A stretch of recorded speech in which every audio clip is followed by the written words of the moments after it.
Welcome, everybody, to Tuesday Night Cigar Club, live from Cats Fest 5. Cats Fest 5, that's correct. Cats Fest 5, San Antonio, Yes. Texas, here at the Tejas Rodeo. We're joined today by Mr. Tom Lazuka, owner of Asylum Cigars. Yes, sir. And you were kind of explaining to us earlier, you've got your also partnership In the distribution company. in the yeah. distribution. So myself and Christian Aroa, the former owner of Camacho, we started the company together. It'll be 5 years in July. So we have the distribution company out of Miami, and then we have CLE, we have Asylum, we have Osak, we have the Winwood brand. We distribute Potoro, which is a Dominican brand, and we also have Puros Indios and Cubaleados. Okay.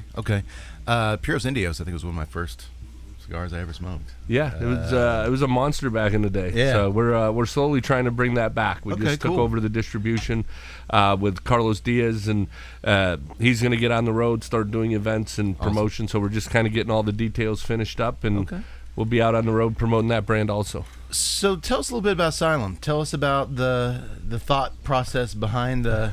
I should mention, I'm smoking the... Nectophilia. Nectophilia, Yes. which is a powerhouse. That's an all Maduro cigar. So it's binder, wrapper, really filler, nice Maduro. spice from the get-go, but it's not, for my first cigar of the day, it's not killing me at all. It's really nice. Yeah, thank you. But a lot of the Asylum have kind of a twisted bent to the naming and the the packaging. when we came up with the name, we had another partner right in the beginning, and so we were coming up with the names, and we wanted what we really wanted to do with Asylum, aside of the name, is be an everyday cigar for people. Everything was coming out new at $9, $10, $12. Every new cigar, every brand was expensive, and me and Christian's idea was, let's bring the market back. So when we launched the original Asylum 13 Nicaragua, they were $5, $6, and $7 retail for a 50, 60, and a 70 by 7. And it worked, right? It caught on. We don't use inferior tobacco. It's aged properly. They're filled properly. We have some of the best factories in the world. They're really, really solid. And, our farms, we get our tobacco in Nicaragua through the Oliva family, the Oliva Tobacco Company, and they have been awesome partners for us. And then obviously we grow a lot of our own tobacco. Christian's father, Julio, is in Honduras, and he's been doing it there for 55 years. And just is the best. We kind of specialize in Honduras in what's called authentic Corojo. So his father is probably the best Corojo grower in the world, hands down. I mean, I don't think anybody can touch him. Kind of underused wrapper. Yeah, I mean, there's a lot of people who use the name. A lot of them use hybrids. We use the first generation Cuban seed. So it's unique. It's a very small plant, so it doesn't yield a lot of tobacco. Oh, okay. So when the boom hit in the mid-'90s, everyone started hybriding. They couldn't get enough tobacco. Cuba started hybriding. Everyone did. We kept that original seed. It only yields about 900 pounds of tobacco per acre, and we only get maybe 50% can be used as wrapper because the leaves are small.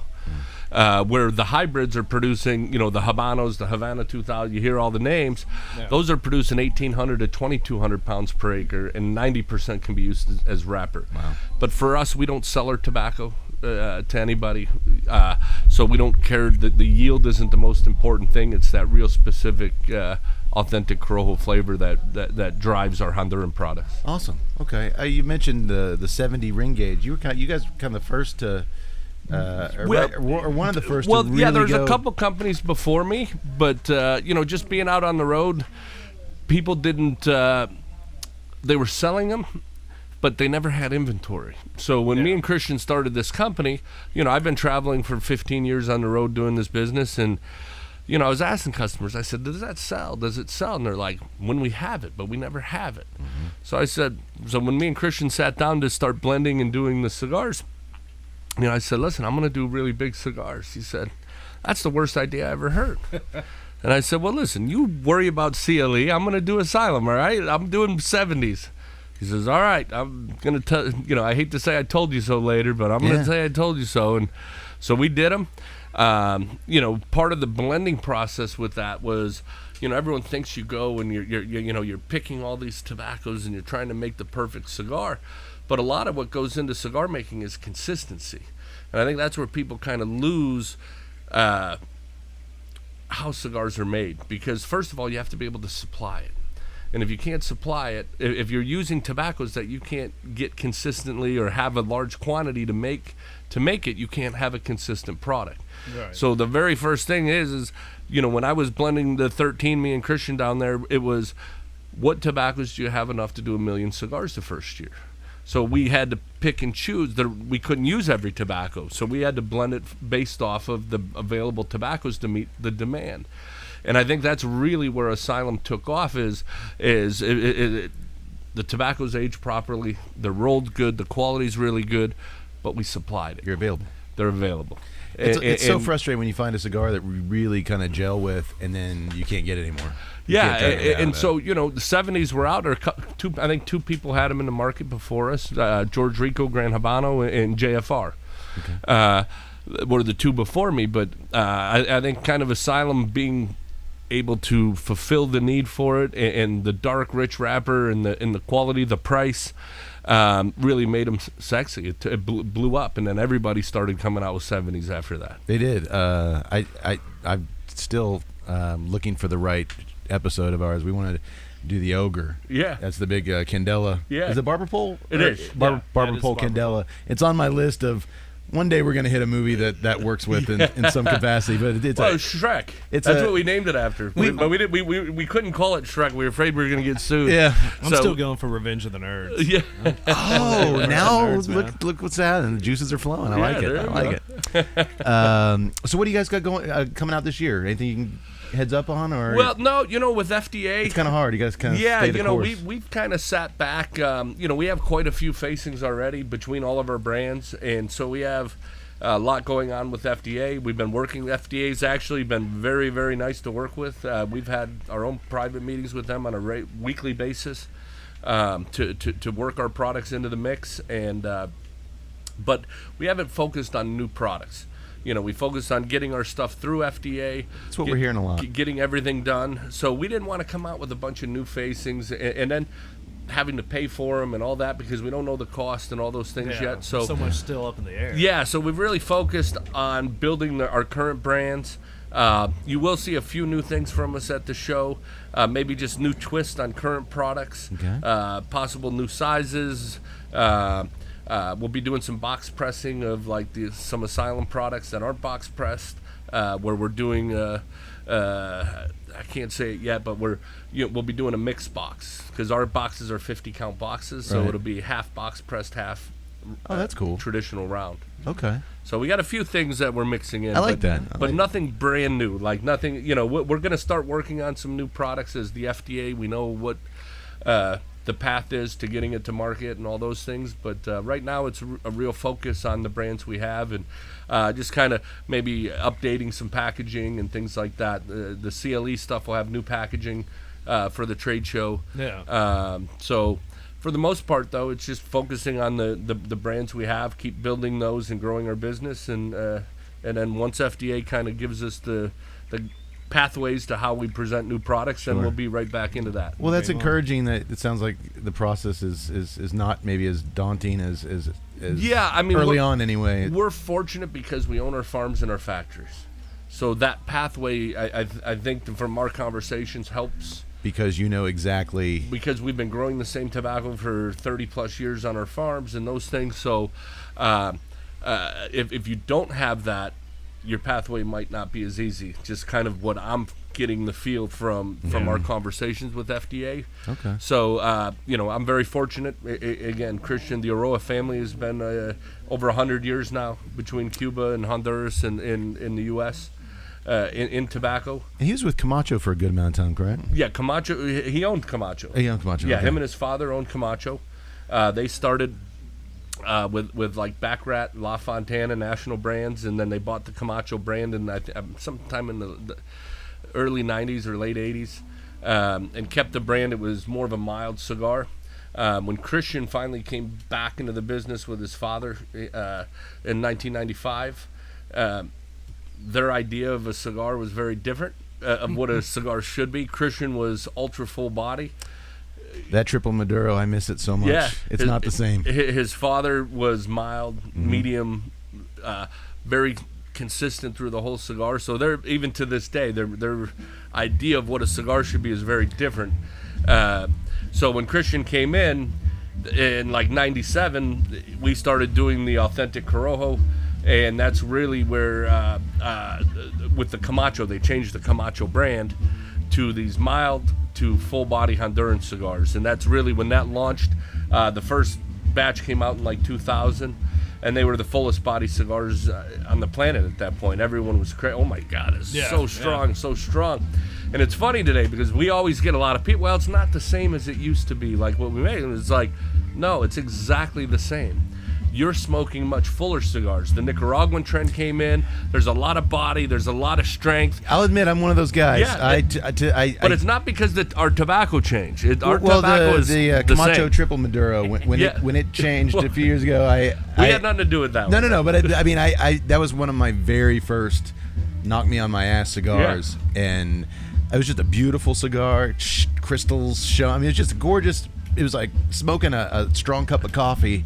It's just rich. I kind of always equate that one with when people ask about it. I'm like, it's like double chocolate cake, right? It's like very rich. It's richness on top of richness. Yeah, it is. Yeah. I miss it. And you know, there's a great cigar.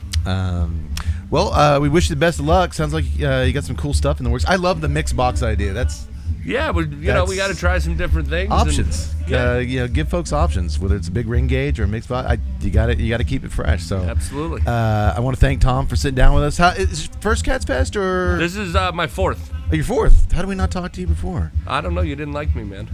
It was him. It was him.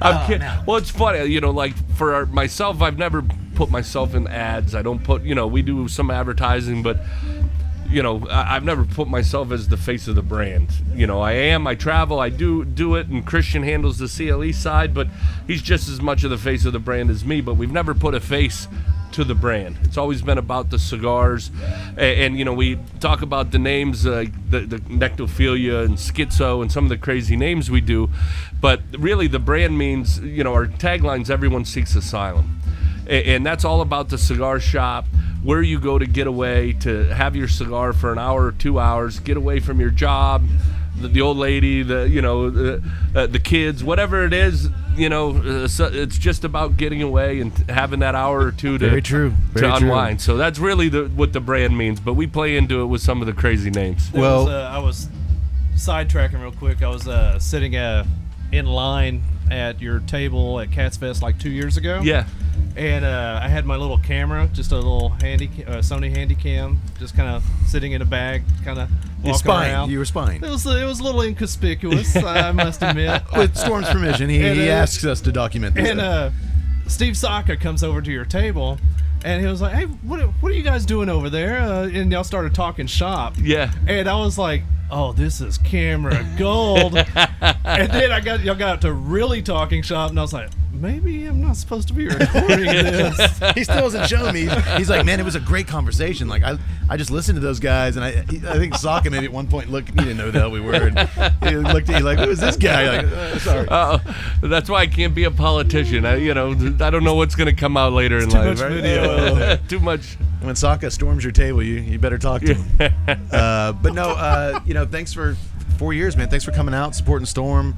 Cigars for Warriors, obviously. It's a great charity, and we love doing it. It's our favorite, and the fact that Storm keeps putting it on better and bigger every year is it's a testament. He's a good guy. Yeah, and, I'm a little sad he's not doing it next year. Oh, breaking news? Yeah, well, I'm breaking it to you, but I think he's got some things he's got to do. He's going to take a year off and then bring it back in 2019. Is what he just told me, so that should be good. Unless thank you. Shut up, liver. But his mind, Storm's mind could get changed sometimes. It does. So. I was about to say my liver is rejoicing. Like, oh yes. I love how, as the vice president of Cats, I had no idea there was going to be no Cats Fest next year. They didn't tell me anything. They only invite me to the important meetings. He's only been to one. No, I've Listen, I stayed at a Holiday Inn last night. I just made all that shit up. I was telling these guys, I real quick, I bumped into Tom outside, and I was like, "Hey, you ready?" He's like, "Oh yeah, we talked about this last night." I'm like, Yeah. I turned around, Pedro from Drew State. Hey, we talked about it last night. Yeah, we did. we really took the pillars of heaven last night, boys. That's what we're here for. Have fun. Exactly. And the crowd's having a good time. No rain so far. So I want to thank Tom Lazuka, Asylum, Go Smoke 'em. You guys enjoying the Connecticut's? Yes. Absolutely, yes. You're our go-to Connecticut guy. Oh man, it's fantastic. Starting your day off on a good note. Yeah, I am. This Thank you. baby has man, that spice sticks. It didn't fade after the initial night. It is nice. It is Thank a you. really full flavored, spicy cigar. I like it. I like it a lot. I might finally be able to drink my coffee now. All right, thank you, Tom. Hey guys, thank you very much. Live from Cats Fest. We'll be back. Back it up.